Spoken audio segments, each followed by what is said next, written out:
verdade, ele trouxe a espada sim, não a espada que os judeus queriam, né?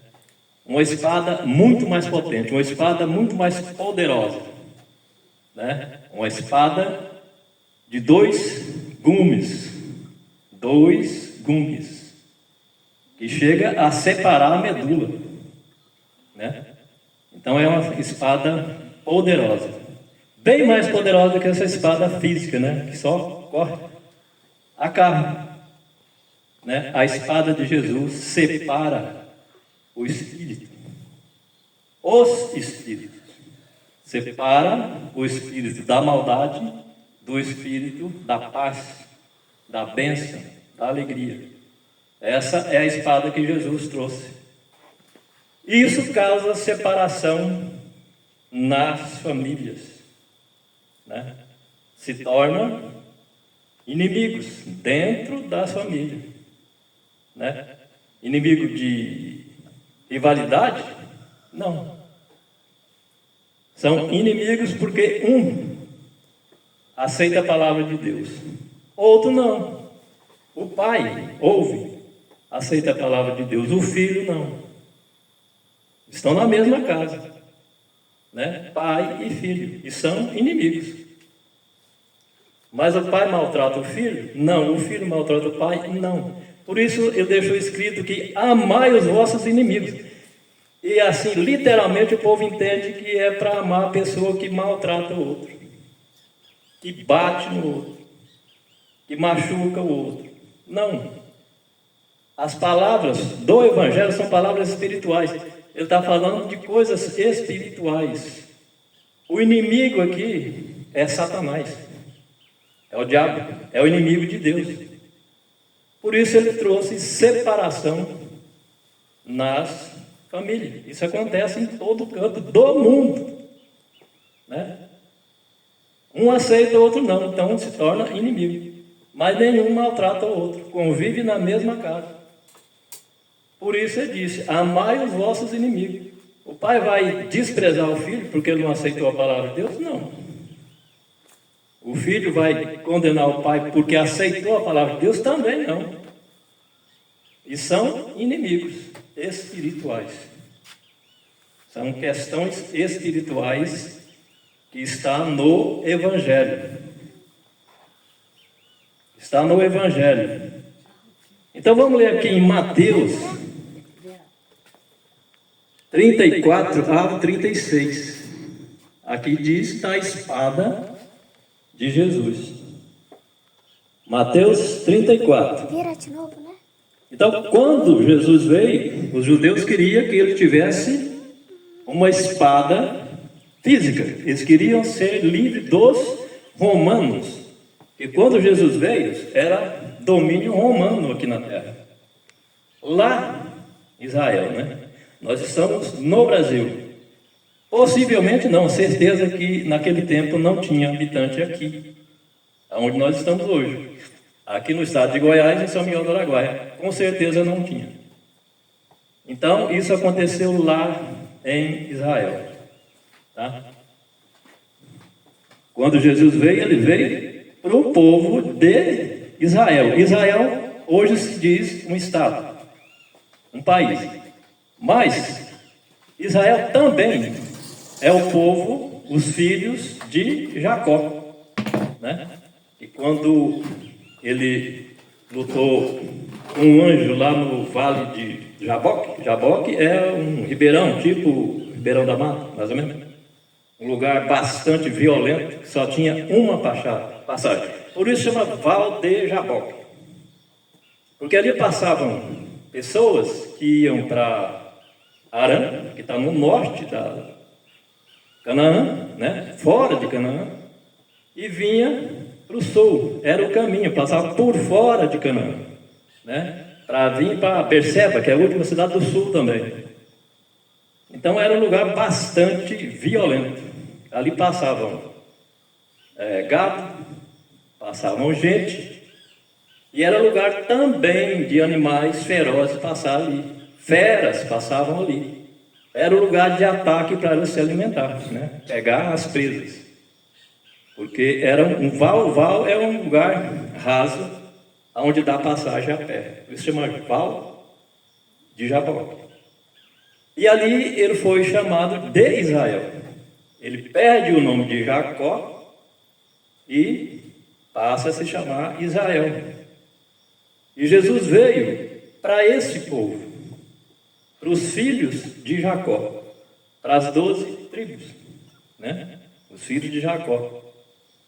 Mas eles não o receberam, porque eles queriam um homem, um general com espada, para se ver livre do poder político, militar de Roma. Esse era o pensamento dos judeus. Mas Jesus não veio para isso. Mas ele trouxe a espada assim, e muito mais poderosa. Mateus 10, 34. Não cuideis que vim trazer a paz à terra. Não vim trazer a paz, mas a espada. Porque a paz seria o que os judeus queriam, né? Se ver livre dos impostos, né? Do governo romano, do governo político, né? Do poder romano, que surrupiava as finanças do povo de Israel, né? Da maneira que bem entendia. Era um governo romano, um poder romano total do mundo, do mundo habitável, da onde tinha gente que estava sob o poder romano. Então ele não veio para trazer a paz que os judeus queriam, porque a paz que ele veio trazer é a paz espiritual, a paz que a pessoa vai ter só quando estiver na eternidade, ou quando morrer na presença de Jesus. Morrer na presença de Jesus, ele vai ressuscitar e vai para a eternidade. Essa é a paz que ele veio trazer, e não a paz de guerra física, de violência, não. Mas vim trazer a espada, porque eu vim em dissensão é rivalidade, né? Dissensão é criar rivalidade, né? Criar diferença entre pessoas. Porque vim dissensão ao homem contra seu pai, e a filha contra a sua mãe, e a nora contra a sua sogra. Jesus veio para isso, para trazer dissensões, diferença entre povos da mesma casa. Porque era a casa de Israel. Todo o povo era a casa de Israel. Então a dissensão aqui não é encrenca, né? Mal falatórios, né? Isso é desafeto. Por esses a pessoa tem que orar e não entrar em contenda. Mas a divisão aqui, a dissensão é espiritual. É um receber a palavra de Deus e andar por ela, e o outro não. Nem por isso vai haver briga dentro de casa, né? Porque vim pôr em dissensão o homem contra seu pai, a filha contra sua mãe. A filha recebe o evangelho e aceita, a mãe não, ou a mãe aceita e a filha não. Criou uma inimizade, né? Uma rivalidade, mas não física, uma rivalidade espiritual, né? As palavras do evangelho que Jesus deixou são todas espirituais. Às vezes ele usava coisas físicas, por exemplo, a videira, a uva, né, que produz uva, né? Mas falando em coisas espirituais, porque na verdade ele fala: eu sou a videira, né? Se estiverem em mim, dará muito fruto, porque a videira dá muita uva, né? E os frutos são aqueles que recebem a palavra de Deus e continuam. São os frutos que ele vai dar, que ele deu.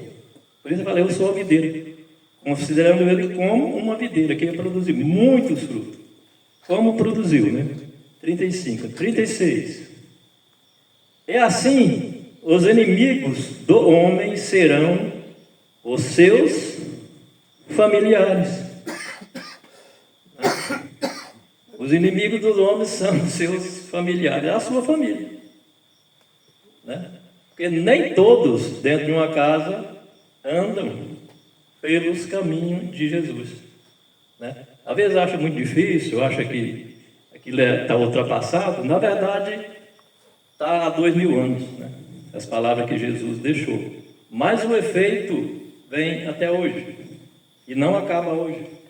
O efeito da palavra de Jesus, ela é para a eternidade. E a eternidade é muito grande. Não tem números ainda.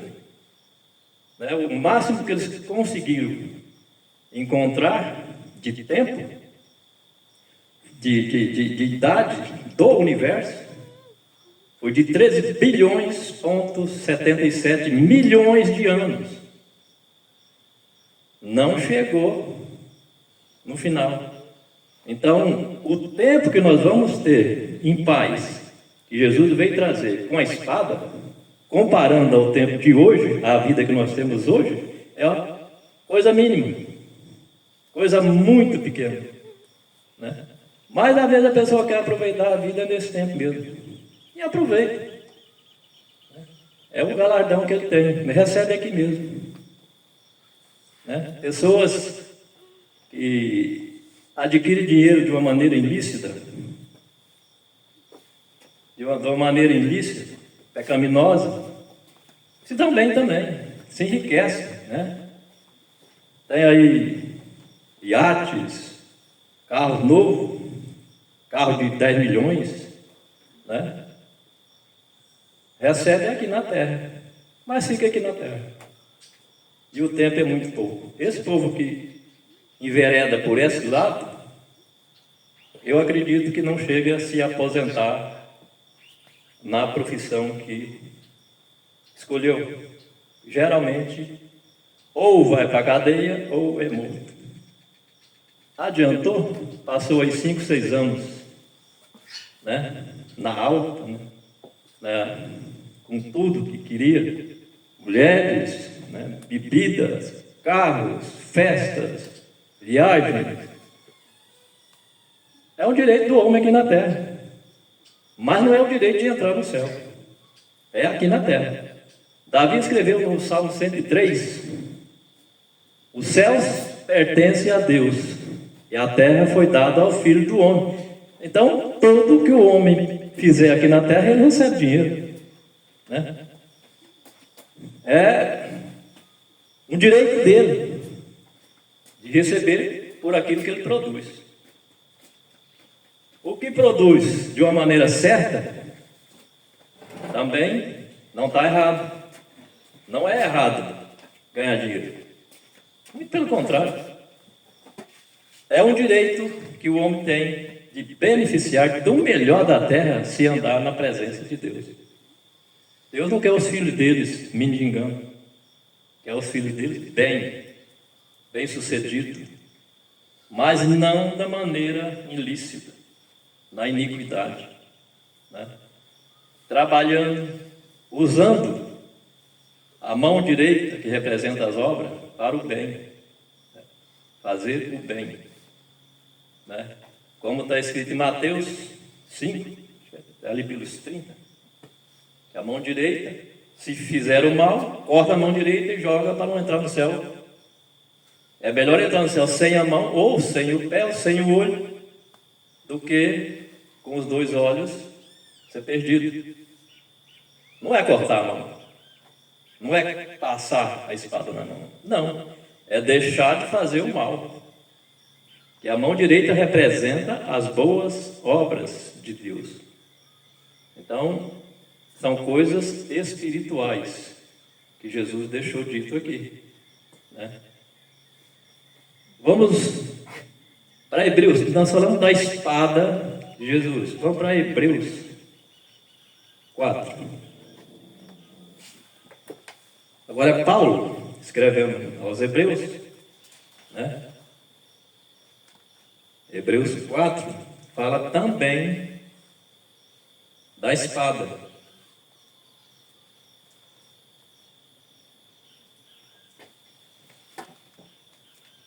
Hebreus 4, versículo 12. Hebreus 4.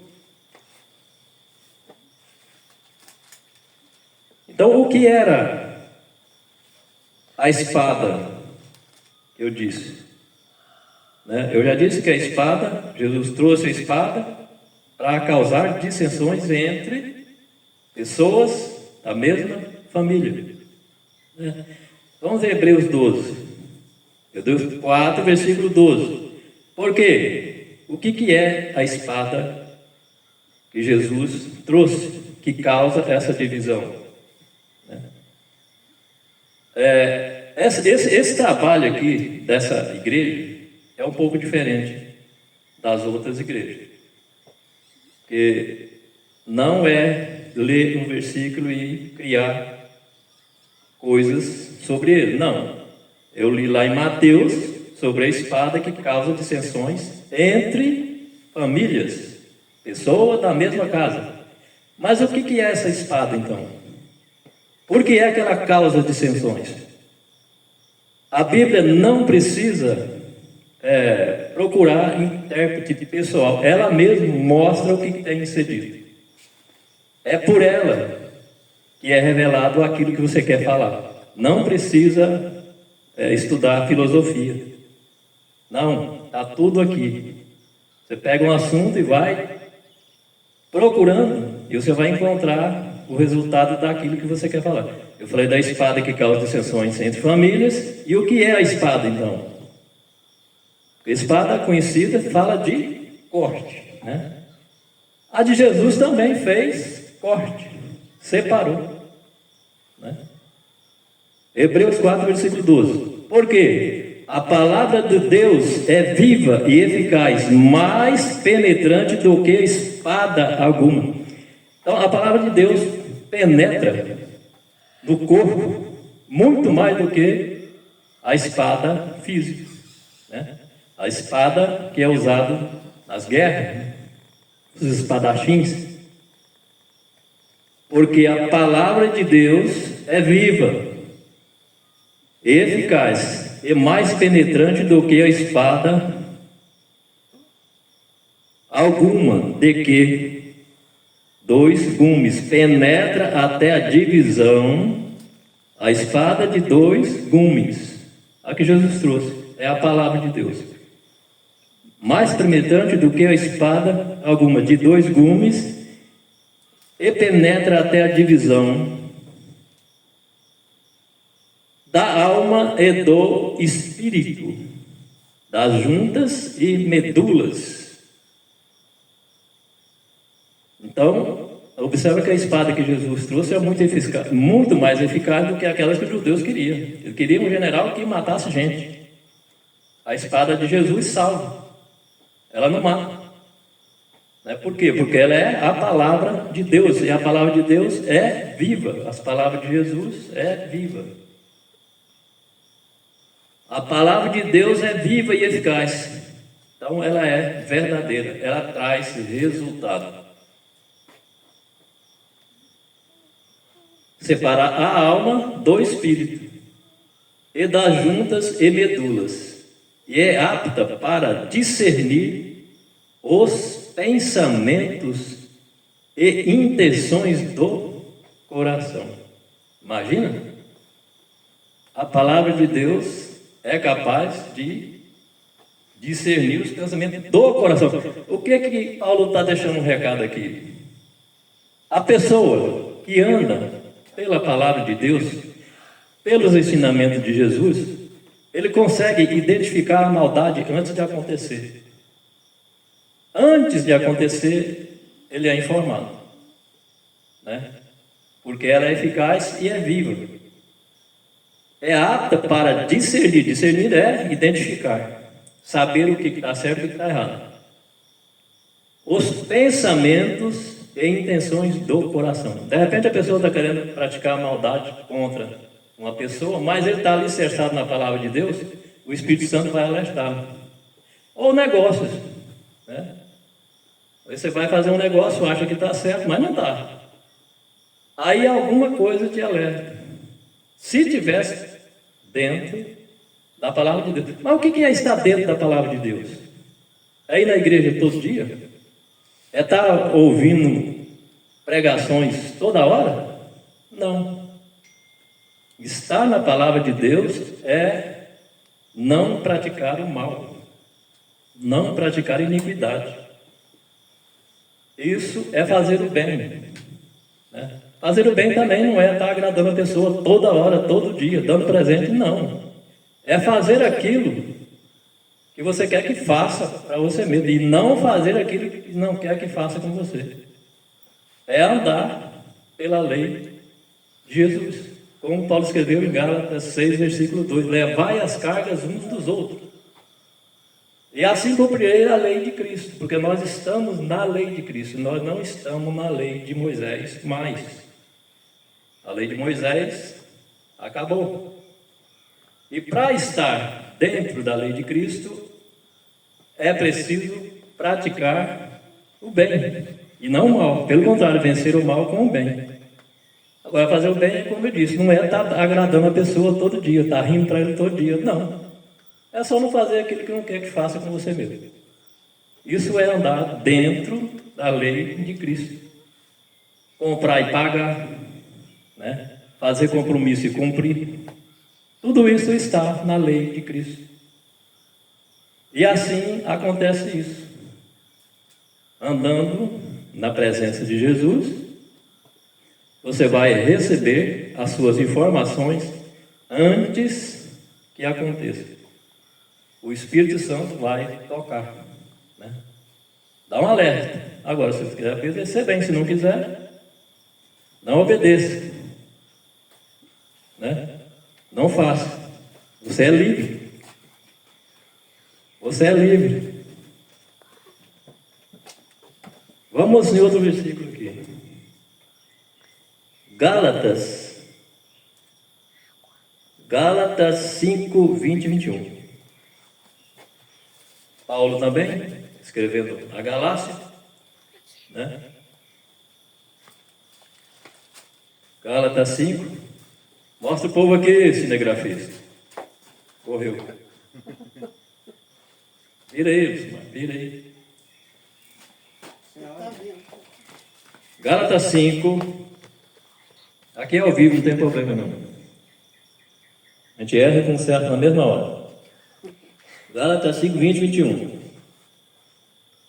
Olha o que Paulo escreveu aqui para a pessoa estar na presença de Deus, andar pela lei de Cristo.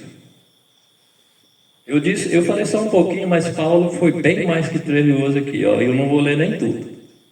O que não pode ser feito? O que deve ser obedecido? Para estar na presença de Deus e receber a informação do Espírito Santo antes que aconteça algo que pode dar errado. O que não pode fazer? Idolatria, feitiçaria, inimizades. Inimizades não é inimigo espiritual.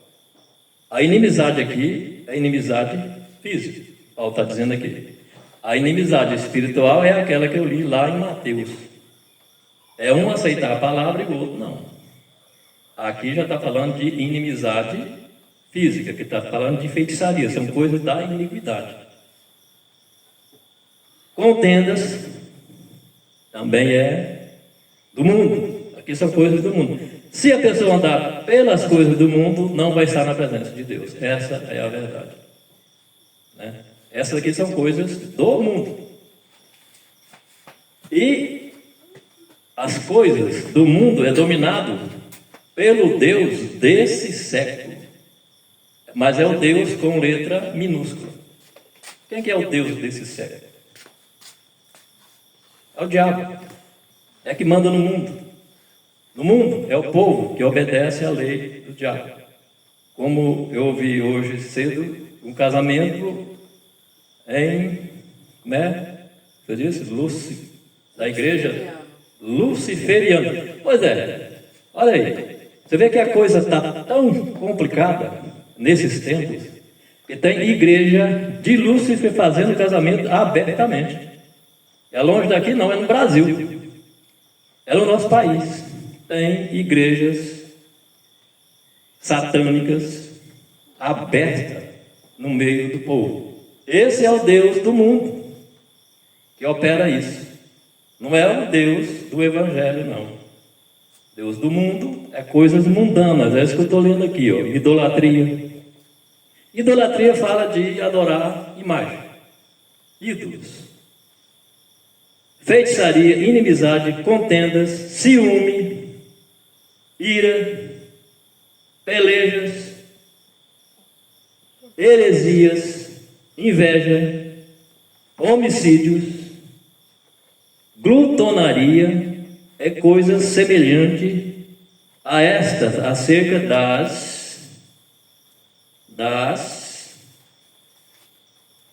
quais de antemão vos declaro, como também já antes vos disse, que os que cometem tais coisas não herdarão o reino de Deus. Então tudo isso está no comando, no domínio do Deus deste século, Deus do mundo. Já está operando casamento abertamente. Igreja luciferiana, né? Então, se andar pelo mundo, você vai ter riqueza?